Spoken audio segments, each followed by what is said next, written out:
मोक्ष मार्ग के प्रतिपादक चरण तीर्थंकर समय भगवान महावीर स्वामी के चरणों में कोटि कोटि वंदन करते हुए एक भवावतारी चर्चा चक्रवर्ती भीष्म प्रतिज्ञाधारी अखंड बाल ब्रह्मचारी आचार्य सम्राट पूज्य श्री जयमल जी महाराज साहब के चरणों में कोटि कोटि वंदन करते हुए उन्हीं के 11वें पट्टधर आचार्य सम्राट पूज्य श्री सुखचंद्र जी महाराज साहब के चरणों में कोटि कोटि वंदन। जय गच्छाधिपति व्याख्यान वाचस्पति उग्र विहारी वचन सिद्ध साधक 12वें पट्टधर आचार्य प्रभु श्री पार्थचंद्र जी महाराज साहब घोर तपस्वी उपाध्याय प्रभु श्री गुणचंद्र जी महाराज साहब मेरे नाम आस्था के आयाम मौन जीवन उद्धारक परम पूज्य गुरुदेव डॉक्टर श्री पदमचंद्र जी महाराज साहब के चरणों में कोटि कोटि वंदन करते हुए सभी गुरु भगवंतों के चरणों में वंदन करते हैं। गुरुदेव की आज्ञा से आत्मबंधुओं अनंत अनंत ज्ञानी सर्वज्ञ सर्वदर्शी तीर्थंकर प्रभु महावीर स्वामी जिन्होंने संसार के भव्य प्राणियों को जिनवाणी के माध्यम से संसार का स्वरूप समझाया।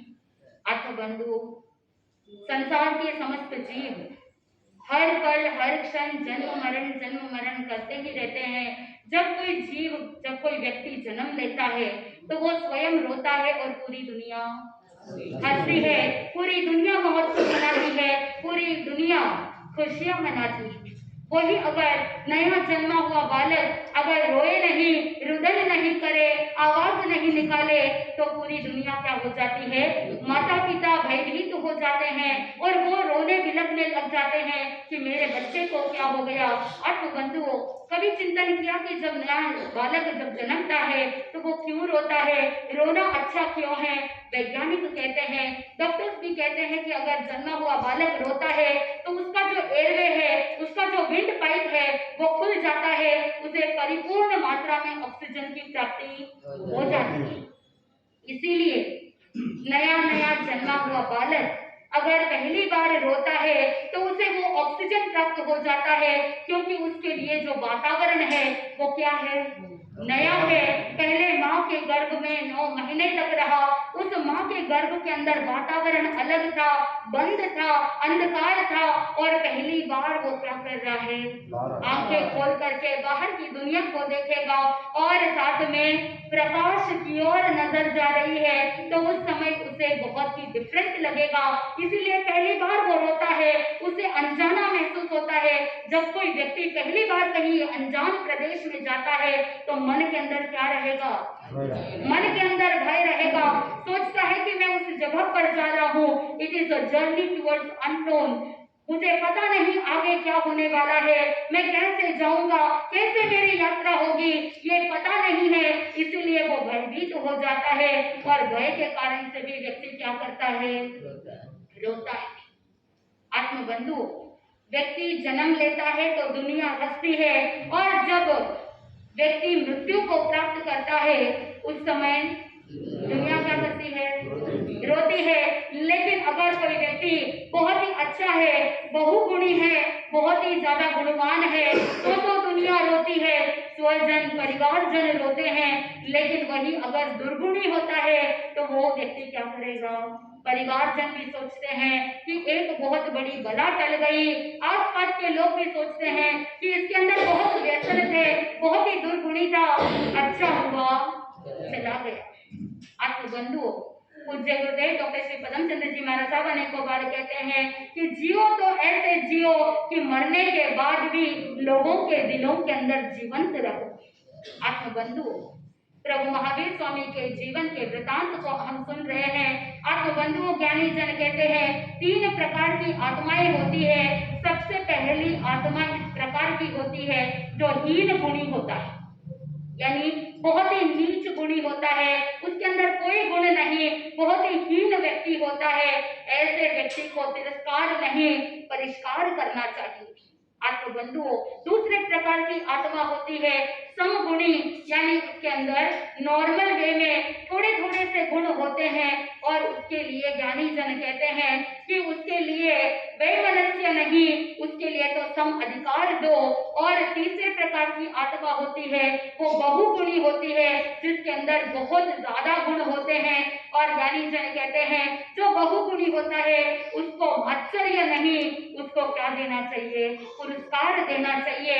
यानी हर जगह पर उसके उनकी प्रशंसा होनी चाहिए।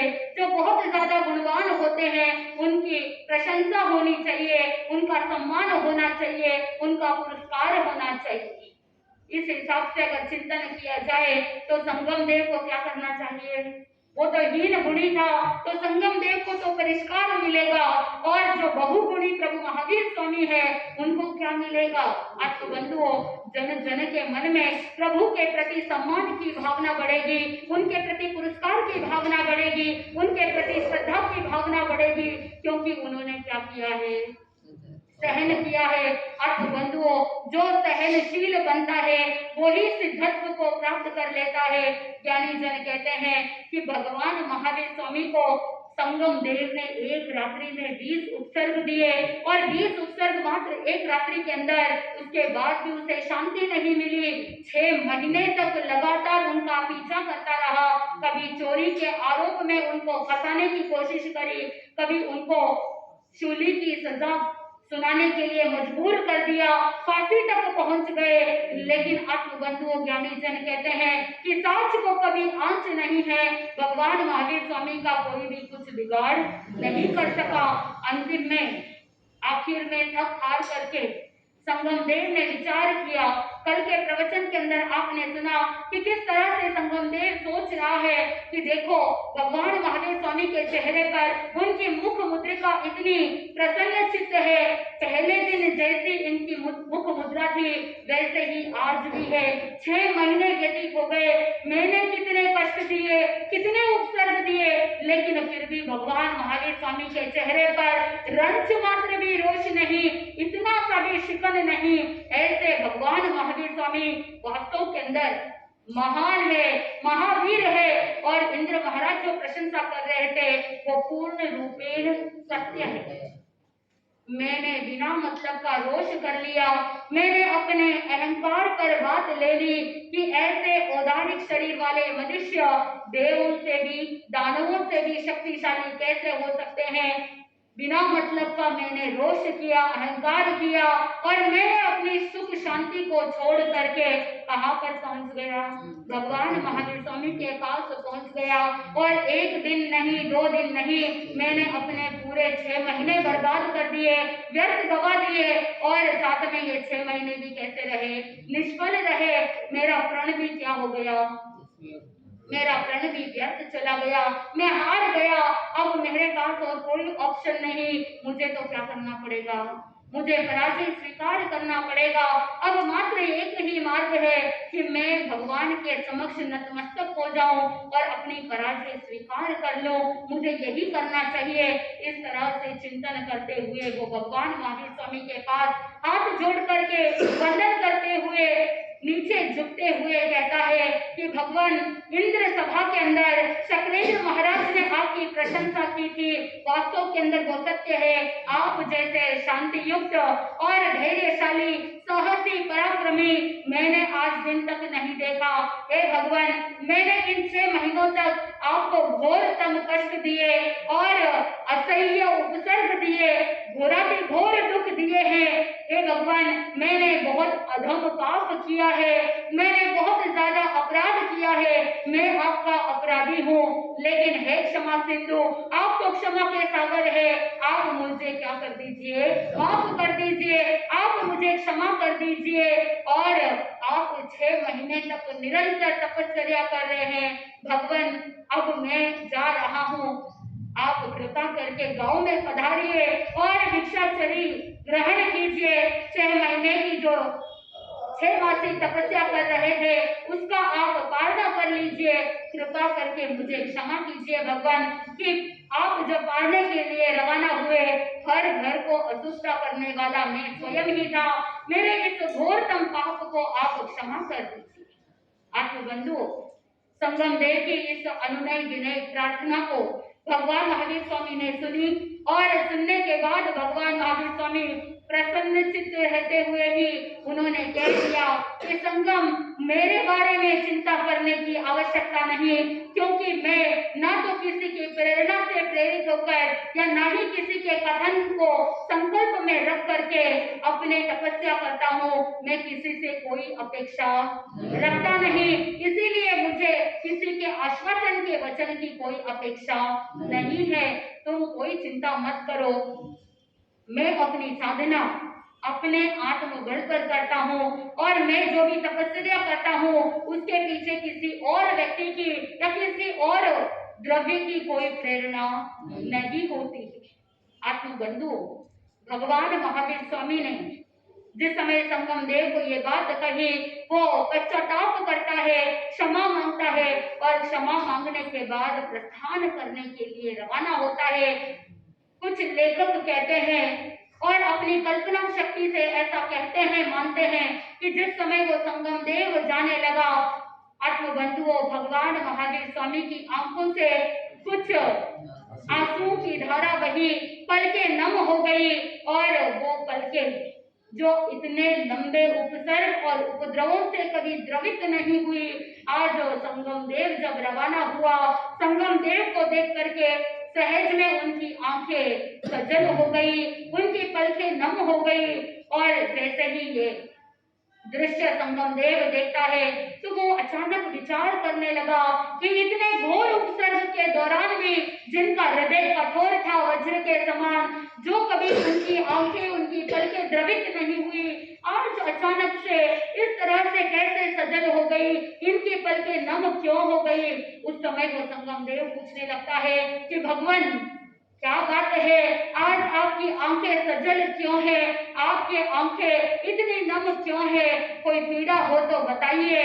उस समय संगम देव सोचता है कि बाहरी पीड़ा है या नहीं है ये तो पता नहीं चलता, लेकिन शायद कोई आंतरिक पीड़ा होगी, इसीलिए इनकी आंखें क्या हो गई है, आज नम हो गई है, सजल हो गई है। उस समय भगवान महावीर स्वामी कहते हैं, हाँ कष्ट है, घोर कष्ट है। उस समय वो संगम देव कहता है कि भगवान आप मुझे बताइए, आपको क्या पीड़ा है, क्या कष्ट है, क्या कोई दैवी शक्ति आपकी इस पीड़ा को समाप्त करने में समर्थ नहीं है, आप मुझे बताइए, मैं आपके लिए आकाश पाताल एक कर दूंगा, बस आप मुझे बता दीजिए कि क्या कष्ट है, क्या पीड़ा है। उस समय भगवान महावीर स्वामी कहते हैं कि संगम, तुमने 6 महीने तक मुझे जो कष्ट दिए और जो तुमने उपसर्गों की जो व्यूह रचना की थी और साथ में न जाने कितने दुर्विकल्प किए, न जाने कितने निकृष्ट नीच से नीच आचरण तुमने किया, लेकिन इन सब के कारण से मेरी आत्मा को रंच मात्र भी कोई अंतर नहीं आया है, मुझे कोई प्रॉब्लम नहीं हुआ है।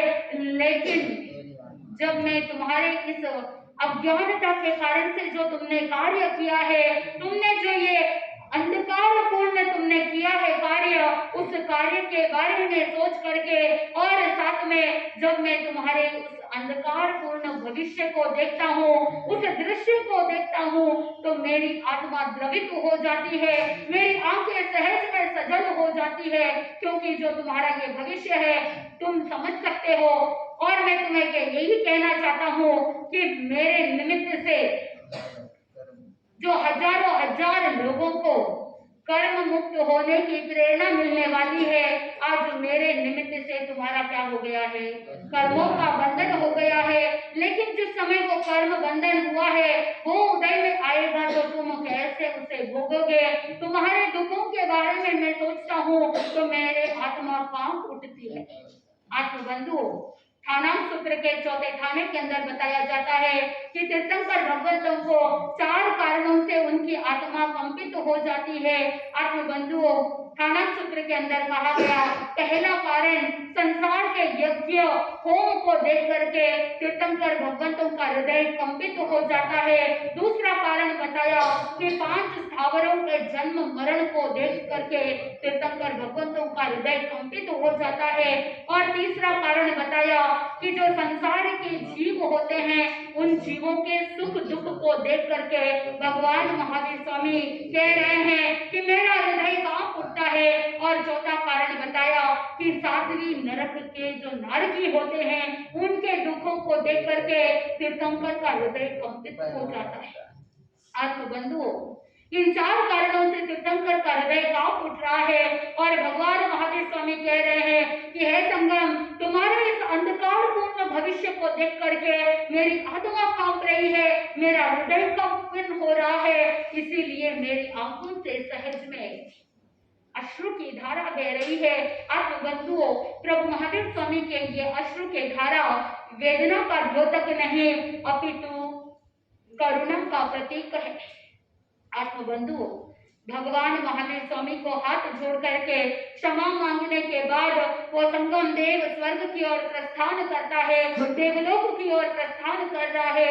अब उसे पता है कि वहां जाने के बाद क्या होने वाला है, उसे पता है कि उसे दंड मिलने वाला है, उसके इस नीच कृत्य के लिए उसे क्या किया जाने वाला है ये उसे पता है, लेकिन फिर भी हार करके अपना मुंह नीचे करते हुए देवलोक में जाता है, इंद्र सभा में जाता है। और आत्मबंधुओं, लगातार इन 6 महीनों तक जब तक संगम देव भगवान महावीर स्वामी को उत्सर्ग देता रहा, तब तक शक्रेंद्र महाराज और अन्य जितने भी सौधर्म सभा में देव थे वो सभी इतने दुखी थे और साथ में कहते हैं कि उन्होंने कोई भी राग हास्य विलास आदि कुछ भी नहीं किया।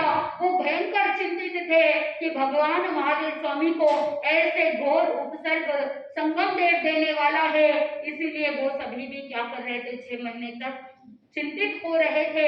इधर जिस समय संगम देव देवलोक में पहुंचता है, उस समय इंद्र महाराज सभा को संबोधित करते हुए कहते हैं कि हे देवगण, ये जो संगम देव आपके समक्ष खड़ा है ये बड़ा महापापी है, इसने भगवान महावीर स्वामी पर घोर अत्याचार किया है, ये बहुत अधम कार्य किया है, ये भगवान का अपराधी है, इसीलिए अब इस देव सभा में यहाँ पर खड़ा रहना इसके लिए औचित्य नहीं है।